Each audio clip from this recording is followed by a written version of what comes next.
Hello साथीहरू सबैजनालाई नमस्कार, गुड मर्निङ। आज चाहिँ म बुढा र सिकुटी बनाउन लागिरहेको छु। सबैभन्दा पहिले त तेलमा ज्वानो मेथी फुराएँ, सिकुटीलाई राखेँ, अनि पट रातो भइन्जेल भुटेँ।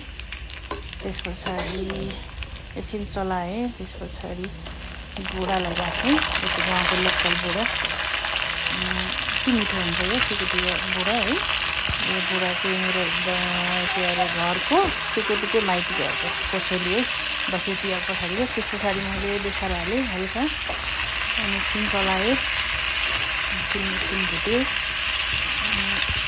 हल्का पाकेपछि यसमा मैले यसलाई चाहिने मरमसला, जिरा धनियाँको धुलो, अदुवा लसुनको पेस्ट हालेँ, अनि नुन स्वाद अनुसार नुन हालेँ, टमाटर हालेँ। त्यस पछाडि एकछिन चलाएँ, अनि यो टमाटर मजाले पाकिसकेपछि लास्टमा रेडी भयो। देख्न सक्नुहुन्छ कति मिठो छ। Thank you for watching, by.